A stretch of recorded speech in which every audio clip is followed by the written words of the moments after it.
Micro small और medium entrepreneurs India के अंदर मोस्टली जो बिजनेसेस हैं वो इन्हीं कैटेगरीज में आते हैं जिन्हें एमएसएमई के नाम से बोला जाता है। गवर्नमेंट इन एमएसएमईज के लिए कई सारी वेलफेयर स्कीमें लाती है, कई सारी योजनाएं चलाती है, जिसका अगर आपको बेनिफिट लेना है तो आपका जो बिजनेस है वो एमएसएमई के अंदर रजिस्टर होना चाहिए। और ये जो रजिस्ट्रेशन है आज की डेट में आप फ्री में ही कर सकते हो। आपको बिजनेस का एक लीगल डॉक्यूमेंट गवर्नमेंट की तरफ से मिल जाएगा। तो सबसे पहले तो आप सभी को एमएसएमई की जो ऑफिशियल वेबसाइट है udyamregistration.gov.in इसी वेबसाइट पे आना है। इसका जो लिंक है मैंने वीडियो के डिस्क्रिप्शन में दे रखा है। और यहाँ पर आप सभी को एक नया सर्टिफिकेट बनाने के लिए नीचे की तरफ आपको ऑप्शन दिया गया वेलकम टू रजिस्टर हायर। यहाँ पर पहला जो ऑप्शन दिया गया है न्यू एंटरप्रेन्योर्स वाला, इसी ऑप्शन पे हमें क्लिक करना है। और इसके बाद में अपना जो आधार नंबर है वो हमें यहाँ पर इसमें फिल करना है। जो भी हमारे आधार कार्ड पर नेम है सेम उसी तरीके से यहाँ पर फिल कर लेना है। टर्म एंड कंडीशन को हमें एक्सेप्ट करना है। इसके बाद में वैलिडेट एंड जनरेट ओटीपी के ऑप्शन पे हम क्लिक करेंगे। अब हमारे आधार कार्ड से जो भी मोबाइल नंबर रजिस्टर्ड होगा उस पर ओटीपी आएगा। इसको वेरीफाई करने के लिए हम फिल करेंगे। इसके बाद में वैलिडेट के ऑप्शन पे क्लिक करेंगे। अब यहाँ पर आप देखोगे कि हमारा जो आधार है वो सक्सेसफुली वेरीफाई हो चुका है।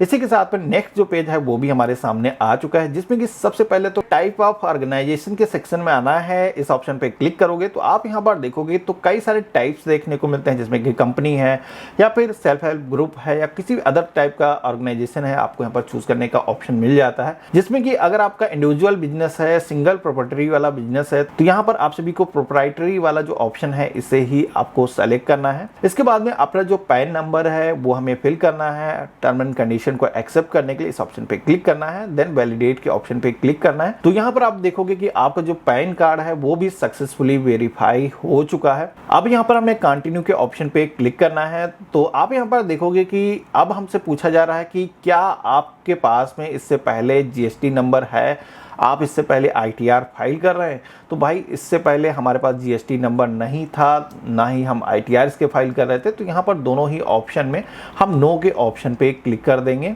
अगर आपके पास में जीएसटी नंबर है तो यहाँ पर यस के ऑप्शन पे क्लिक करके आप अपना जीएसटी नंबर भी इसके साथ में लिंक कर सकते हो। इसके बाद में नीचे की तरफ आना है तो आप सभी लोग देखोगे कि आपका जो नेम है जो पैन और आधार पे था उस तरीके से यहाँ पर पहले से फिल है।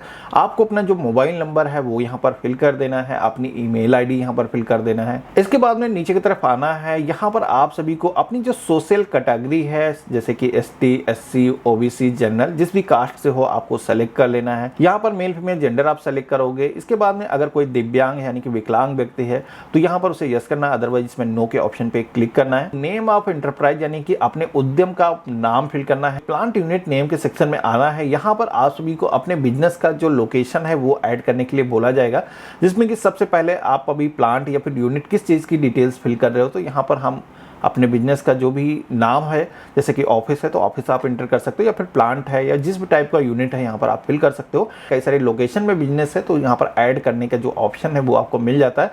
वन बाय वन सारे ही ऑप्शन को आप यहाँ पर ऐड कर सकते हो। अब जैसे हमने यूनिट ऊपर ऐड किया है तो एक यूनिट जरूरी है, वो हमने यहाँ पर ऐड कर दिया है।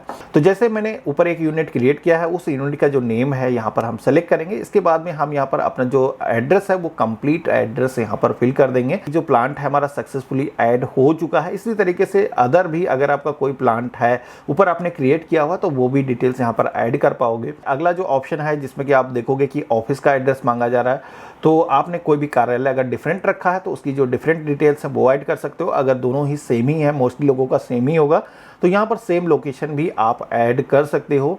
अब यहाँ पर इतनी डिटेल ऐड करने के बाद में यहाँ पर आप देखोगे कि लॉन्गिट्यूड और लैटिट्यूड का भी ऑप्शन दिया गया है, जिसमें कि ये जो डिटेल है गेट लॉटिट्यूड एंड लॉन्गिट्यूड के ऑप्शन पे क्लिक करोगे तो ये जो डिटेल है आपको सेलेक्ट करने का ऑप्शन मिल जाएगा। आप ड्रैग करके सेलेक्ट कर सकते हो। क्या इससे पहले आपने उद्यम रजिस्ट्रेशन किया हुआ था, इससे पहले जो स्कीमें चल रही थी उसमें आपने सर्टिफिकेट बनाया है, तो अगर ऐसा कुछ है तो आप डिटेल्स को ऐड कर सकते हो। अदरवाइज अगर आपने नहीं क्रिएट किया है तो एनए का जो ऑप्शन है नॉट एप्लीकेबल, यहाँ पर ये सेलेक्ट कर दोगे। यहाँ पर आपका जो बिजनेस है कब से इनकॉर्पोरेशन हो रहा है उसकी जो डिटेल्स है वो आपको यहाँ पर ऐड करना है।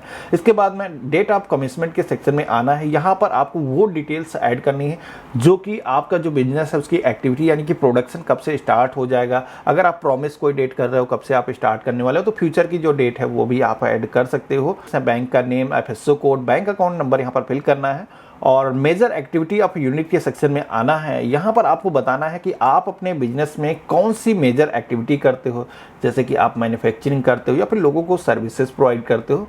तो यहाँ पर अगर कोई भी प्रोडक्ट का आप निर्माण करते हो तो यहाँ पर मैन्युफैक्चरिंग का जो ऑप्शन है वो आप सेलेक्ट करोगे। अब अगर आप सर्विसेज प्रोवाइड करते हो तो उस केस में सर्विस का जो ऑप्शन है वो आपको सेलेक्ट करना है। अब जैसे कि आप देखोगे कि मैंने मैन्युफैक्चरिंग का जो ऑप्शन है वो सेलेक्ट किया है, तो यहाँ पर मुझे NIC कोड को फिल करने के लिए बोला जाता है। अब NIC कोड के सेक्शन में जैसे कि आप देखोगे, मैंने यहाँ पर कुछ एग्जांपल के लिए सर्च किया है, तो यहाँ पर कई सारे सजेशन दिखाए जाते हैं। आपका जो बिजनेस है वो किस टाइप का है, क्या आप मैन्युफैक्चर करते हो, आप अपना कीवर्ड जैसे ही टाइप करोगे यहाँ पर उससे रेलिवेंट जो भी बिजनेस की एक्टिविटी है वो देखने को मिल जाएगी। जैसे कि यहाँ पर मैन्युफैक्चरिंग का जो ऑप्शन है देखोगे कि आ रहा है। अगर आप कोई भी कंप्यूटर रिपेयर की सर्विस या फिर इलेक्ट्रॉनिक किसी भी गैजेट को रिपेयर करने की सर्विस प्रोवाइड करते हो वो भी इसके अंदर दिए गए हैं। जैम, जूस, कुछ इस तरीके के जो प्रोडक्ट हैं वो मैन्युफैक्चर करते हो या फिर मिल्क प्रोडक्ट कोई भी प्रोडक्शन करते हो तो उससे रिलेटेड कई सारी कैटेगरीज दिए गए हैं। पूरी ही लिस्ट अगर आप चाहते हो तो वीडियो के डिस्क्रिप्शन में मैं दे दूंगा, पहले से आप देख सकते हो कि कौन सा बिजनेस का आपका कोड आपके बिजनेस पे लागू होगा। तो यहाँ पर ये सेलेक्ट करने के बाद नीचे की तरफ आप देखोगे तो आपके बिजनेस का जो NIC कोड है, जो कि कई सारे डिजिट में अलग अलग बॉक्स में फिल करने के लिए बोला जाता है, तो जो कि यहाँ पर ऑटोमेटिक सारे ही बॉक्सेस में फिल हो चुका है। इसके बाद में आप सभी को ये जो NIC कोड आप देखोगे कि 2 डिजिट, 4 डिजिट और 5 डिजिट अलग अलग आया है, इसको हमें ऐड करना होगा। तो ऐड एक्टिविटी के ऑप्शन पे क्लिक करेंगे तो आप देखेंगे कि एक बिजनेस की जो एक्टिविटी है वो ऐड हो चुकी है। तो एक साथ में आप 5 यहाँ पर अपने बिजनेस में वर्क को ऐड कर सकते हो। डिफरेंट सेगमेंट के जो काम है वो भी आप कर सकते हो। जितने भी एम्प्लॉय आपके बिजनेस में अभी काम करते हैं उसकी जो डिटेल्स है वो आपको ऐड करनी है, जिसमें कि कितने लोग मेल हैं, कितने फीमेल हैं, यहाँ पर नंबर्स को ऐड कर देना है। और टर्म एंड कंडीशन को यहाँ पर एक्सेप्ट करने के लिए इस ऑप्शन पे क्लिक कर देना है। अब यहाँ पर कुछ आप सभी के बिजनेस की इंफॉर्मेशन मांगी जाती है कि करंट में आपने कोई भी इन्वेस्टमेंट कर रखा है उसके बारे में यहाँ पर पूछा जाता है, जिसमें राइट एंड डाउन वैल्यू के सेक्शन में आपने जितना भी अभी मशीनरी या फिर इक्विपमेंट में अभी तक पैसा लगाया हुआ है वो यहाँ पर अगर कुछ भी है तो ऐड कर लेना है, अदरवाइज इसमें मैंडेटरी नहीं है। इसी के साथ में आप सभी को सेफ्टी या फिर किसी भी तरीके के डेवलपमेंट में आपने कोई भी पैसा खर्च किया तो वो आप यहाँ पर लिख सकते हो। तो वो डिटेल्स आप यहाँ पर ऐड करोगे तो AB का जो प्लस है यहाँ पर हो करके आ जाएगा। इसी के साथ में अगर आपने इससे पहले बिजनेस जैसे कि रजिस्टर्ड है उन्हीं लोगों के लिए है, तो यहाँ पर आपके बिजनेस का करंट क्या टर्नओवर था और क्या एक्सपेक्टेड है, यहाँ पर आप सभी को जो है वो डिटेल्स फिल करना है। जो कि नए कोई यूजर है तो उनके लिए ज़रूरी नहीं है। नीचे की तरफ आना है तो यहाँ पर आप सभी लोग MSME पोर्टल पर रजिस्टर होने के अलावा MSMEs को जो अलग अलग पोर्टल पे बेनिफिट दिए जाते हैं उनकी अगर आपको बेनिफिट लेना है, जैसे कि E-मार्ट, जेम पोर्टल हो गया, TDREDS पोर्टल हो गया, नेशनल करियर सर्विस पोर्टल हो गया, तो अगर आप इन सारे पोर्टल पर रजिस्टर होना चाहते हो, आप गवर्नमेंट को बताना चाहते हो तो यहाँ पर आप सेलेक्ट कर सकते हो। आपको अपने डिस्ट्रिक्ट का जो नाम है वो यहाँ पर शो हो जाएगा, वो आपको सेलेक्ट कर लेना है। देन आप सभी को सबमिट गेट फाइनल OTP के ऑप्शन पे क्लिक करना है। तो यहाँ पर ये जो फॉर्म है इसको सबमिट करने के लिए जो मोबाइल नंबर आपने स्टार्टिंग में फिल किया था उस पर एक OTP आएगा और जो कैप्चा कोड दिखाया गया सेम इस बॉक्स में आपको वैसे ही फिल कर देना है और फाइनल सबमिट के ऑप्शन पे क्लिक कर देना है। रजिस्ट्रेशन होकर के रजिस्ट्रेशन ID जो है वो जनरेट होकर के आ चुकी है। इसको सबसे पहले तो आपको नोट कर लेना है।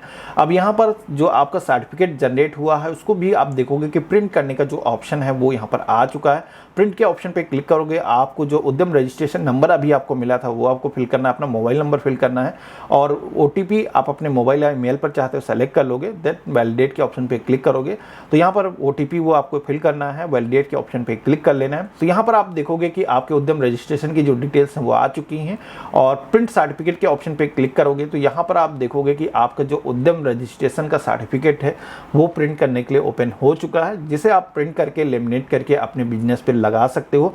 कई सारे बेनिफिट दिए जाते हैं जिनका अगर आपको डिटेल में वीडियो चाहिए मुझे आप कमेंट बॉक्स में लिखिएगा तो मैं उस टॉपिक पर भी वीडियो जरूर बना दूंगा। तो इस तरीके से आप सभी लोग अपना जो MSME सर्टिफिकेट है खुद से ही ऑनलाइन बना सकते हो। इस वीडियो को आप सभी लोग अपने फ्रेंड और फैमिली में जरूर शेयर करिएगा। इसी तरीके के और भी इंटरेस्टिंग वीडियो देखने के लिए अगर आप चैनल पे नए हो तो सब्सक्राइब जरूर करिएगा। और आप सभी के मन में MSMEs को लेकर के कोई भी सवाल है, किसी भी तरीके का सुझाव हो तो मुझे कमेंट बॉक्स में जरूर लिखिएगा। हम मिलते हैं अपने नए वीडियो में, तब तक के लिए गुड बाय, जय हिंद।